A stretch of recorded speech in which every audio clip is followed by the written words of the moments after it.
Welcome back to Inside the Bears, brought to you by Jimmy John's. The 1964 Bears had high hopes heading into training camp. They were the defending champions after capturing their first title in nearly 2 decades.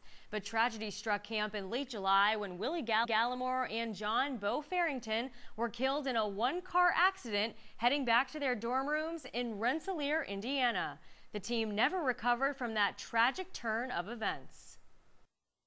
It was so sad because it was not 2 guys any more loved on our football team than Bo Farrington and Willie. The '63 championship team was led by the defense. On offense, Galimore pounded the ball, averaging 3.8 yards a carry, and led the team with 5 rushing touchdowns in 1963. Farrington lined up opposite of Johnny Morris and caught 21 balls for 335 yards and 2 touchdowns. Those guys were special. That's why we were good in 1963. Willie Galimore,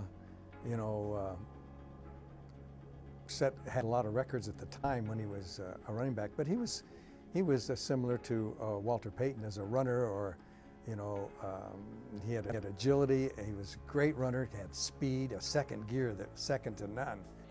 St. Joseph's College in Rensselaer, Indiana was the summer home of the Chicago Bears from 1944 to 1974.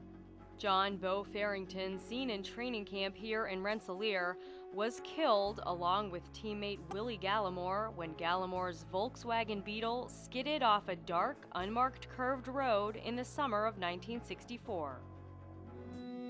We were all out, not all, but a good group of the guys were at the country club. It was on a Sunday, and Willie and Bo came, and they were bringing the pizza for everybody. So they brought the pizza, and we had pizza for everybody, and kibitz a little bit, and we left. And we all got back to the dorm, and something wasn't right, And all of a sudden we heard, probably around 12 o'clock at night, I forget who it was, Rick Service or somebody came out and said that Bo and Willie were killed in a car accident. What? What are you talking about? It's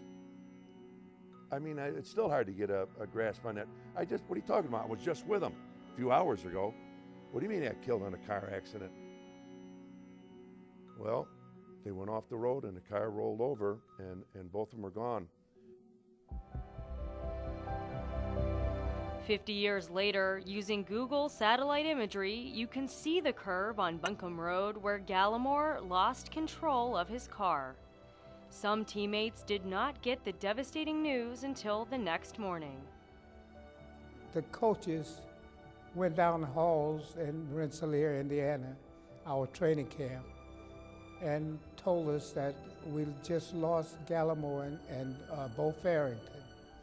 And it was a hell of a blow. And I can remember Coach Hallis. He called a couple of us in, and I was one of them. And because we didn't know, we woke up in the morning and he said, "Well, there was an accident last night, and you don't think it was an accident, so what? Somebody missed curfew or something?"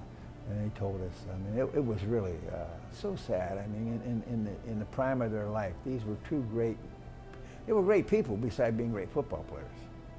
Galimore was just 29 years old, Farrington was 28. The death of 2 young teammates proved too painful for the defending champs to overcome. They started the 1964 season 2-7 and finished a dismal 5-9. Losing 2 great football players like that definitely hurt us, and then we never recovered from that. My God, I'm early, 22, 23, 24, whatever it is.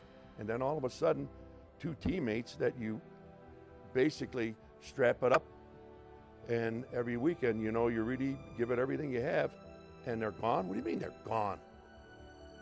And that was unbelievable.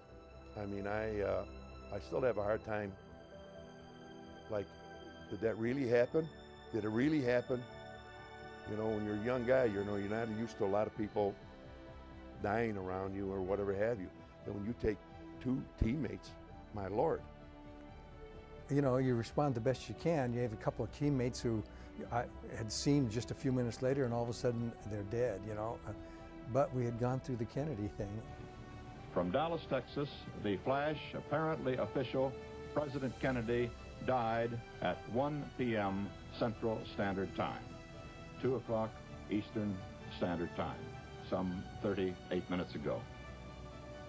It was the first experience with the John F. Kennedy death that somebody close to me or I really knew had died, and we had to overcome that. Well, it wasn't too long after that that same thing happened with Willie Galimore and Bo Farrington. I can tell you this, that entire year, it was on our minds. Lose 2 guys like that and the way we lost them, it was hard. But Halas gave it everything he had to keep us, bring us together and focus in on, you know, playing every week. Tough situation. That was a tragedy, and it affected our team, and we missed him a lot.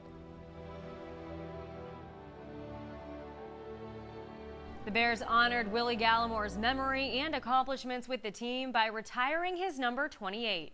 Willie's son Ron went on to become a world-class gymnast and was the first African American to make the U.S. Olympic team.